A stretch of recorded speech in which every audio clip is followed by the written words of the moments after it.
Nobody expected her to be there. The Foro Italico had already been transformed into something extraordinary. Philippine flags stretched across every section. Thousands of voices locked in rhythm, chanting one name over and over until the ancient Roman walls practically vibrated with it.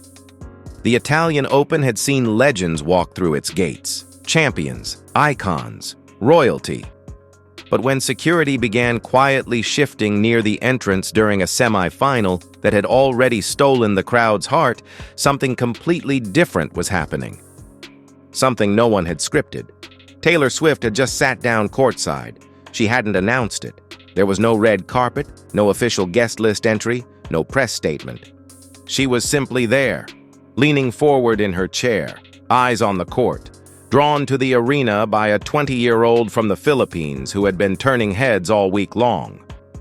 To understand how this moment happened, you have to go back a few days. Alexandra. Eala had come into this tournament as a story already worth telling. She had ground through Magdalena fresh in a 3-set war that tested every part of her mental makeup, saving break points, clawing back from the kind of deficit that ends most. Young players' runs at big events. Then she dismantled Wang Xinyu in straight sets, a result that carried personal meaning, a statement delivered on one of the sport's biggest stages. By the time she reached the Foro Italico's center court for a match against world number 2, Elena Rybakina, the Filipino contingent in the stands had grown into something that felt closer to a movement than a fan base. Flags waved from floor to ceiling. The chant of Laban. Alex fight, Alex, had taken on a life of its own. And somewhere in the middle of all that noise, one of the most famous people alive quietly took her seat. The crowd noticed within minutes. Phones lifted, cameras swung, social. Media began lighting up with clips that spread faster than anyone inside the stadium could process. Taylor Swift, fresh off the European stretch of her record-breaking Eras tour, hadn't come to Rome for a concert or a premiere. She had come specifically for this match. For this player, she walked in without waving, without pausing for photos. She moved straight to her seat, settled in, and watched. What unfolded on the court from that point forward was the kind of tennis that earns respect even in defeat. Rybakina is a force, her serve explosive, her ground strokes struck. With the composed brutality of a Grand Slam champion, she came out sharp, pushing Eala back immediately, winning the first set with the air of someone who had done this 100 times on courts exactly like this one. But Eala didn't fold. She matched intensity. She broke back. She traded rallies with one of the most feared ball strikers in women's tennis and refused to let the gap widen without a fight. Every time the crowd surged with another Laban Alex, the young Filipina seemed to feed off it steadier, sharper, more present than any 20-year-old had any right to be in that situation. Taylor Swift watched every single point, people sitting nearby. Later described her focus as complete. No phone, no distraction, no celebrity performance of being seen at a sporting event. She was genuinely watching, leaning in on the big rallies, going still when Eala was in trouble.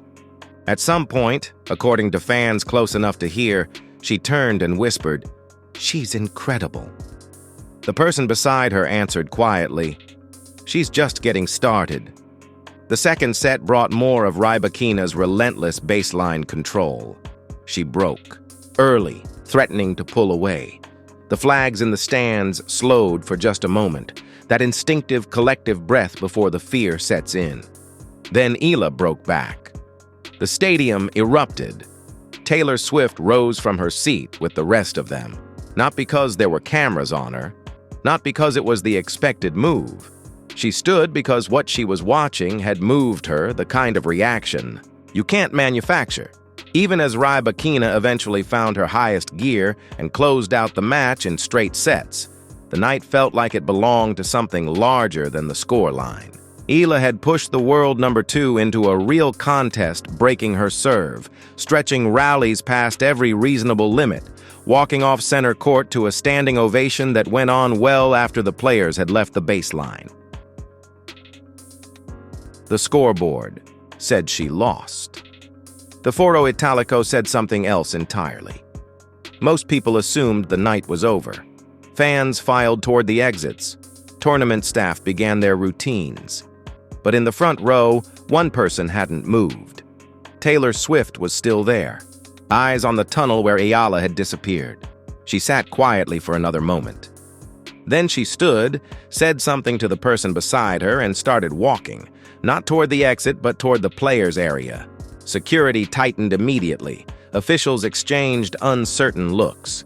No one quite knew what protocol covered this. Alex was near the tunnel entrance, signing autographs, her racket bag over one shoulder, still processing the exhaustion and the emotion of the match. Fans around her were folding their flags carefully, still smiling. Then she heard someone say her name. She turned. Taylor Swift was standing a few feet away. The hug came before any words did. Tournament photographers captured the moment from every angle, but anyone who saw the footage understood immediately. This wasn't a staged celebrity cameo. There was no practice smile for the cameras, no orchestrated wave. Taylor stepped forward and wrapped her arms around the young Filipina, and for a second, the noise around them seemed to disappear. "You were absolutely incredible out there," she told her. Eala stood there absorbing the reality of the moment. This was the artist whose music had been part of her teenage years now standing in front of her at the Foro Italico, having just watched her play the best tennis of her career in a loss. What followed wasn't short. Taylor wasn't rushing to leave. She spoke directly, the way you talk to someone you genuinely mean something to. "I've been to a lot of sporting events," she said. "I've watched Serena. I've watched Naomi. I've sat courtside for some of the best competitors on the planet, but I have never seen anyone fight the way you fought tonight." Alex's eyes filled. The weight of the match, the pressure of carrying a nation's expectations, of coming so close against the very best, seemed to hit all at once. Taylor kept talking. "Softer now, the way you speak to someone who needs to hear something true rather than something loud. I once wrote that fighters never truly lose, they just run out of time," she said. "That's you. That's exactly who you are." The conversation continued. For several minutes beside the tunnel, security held a respectful perimeter. Officials stopped what they were doing. The handful of fans nearby went completely still, understanding that what they were witnessing was real. Taylor talked about watching the crowd as much as the match, about the flags, the chanting, the way the entire stadium moved together like something alive. "The energy you carry out here, it isn't yours alone anymore," she said. "Those people aren't just cheering for a tennis player. They're cheering for every Filipino who has ever felt far from home." Eala reached out and touched her arm gently, overwhelmed in the best possible way. "Thank you for coming," she whispered. "Thank you for seeing me." Taylor shook her head. "Oh, I see you. And trust me, the rest of the world is right behind me." Then she reached into her bag. She pulled out a small, folded piece of paper, handwritten, creased from the flight, and pressed it into Eala's hands. "I wrote this on the way here," she said. "It's for you." Alex unfolded the paper slowly. The people close enough to glimpse the words said she went completely still. What Taylor had written wasn't a note. It was a lyric, unreleased, unrecorded, written specifically for this moment. The flags will follow wherever she goes, a fighter's heart, a fire that grows. From Manila to Rome, she carries us home. Laban, Alex, you're never alone. Tears ran down Eala's face. She clutched the paper in both hands, trying to find words that weren't coming. "I can't believe this," she managed. Taylor stepped closer. "You can, because every word of it is true." The photographers had essentially stopped shooting, not because the access ended, but because some of them were simply watching. Then Taylor made one final promise, the kind that spread across every corner of the internet within the hour. "When you win your first Grand Slam, and you will, I want to be in those stands." I want to hear that chant one more time. I want to see those flags again. Eala looked at her, smiled through everything. I promise, she said. You'll be there. Taylor extended her hand. Deal. They shook on it, right there under the lights of the foro, Italico, as cameras caught every frame. That night, Taylor Swift entered Rome as a spectator and left as a believer. What she saw in Alex Eala wasn't just a promising young athlete having a good run at a big tournament. She saw the kind of person she had spent her entire career writing about, someone who absorbs pressure instead of cracking under it, who carries other people's hopes without treating them as a burden, who walks off a court after a loss with more dignity than most people carry in victory.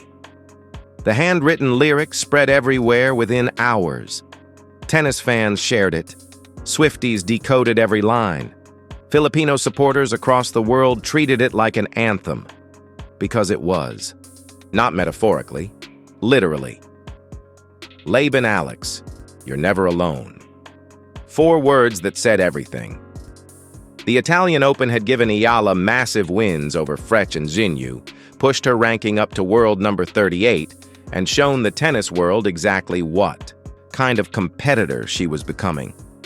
But the image that defined Rome 2026, the one that will still be shared years from now, isn't a forehand winner or a trophy shot. It's 2 fighters from entirely different worlds, recognizing something in each other beside a player's tunnel at midnight in Rome, and a promise that one of them intends to keep.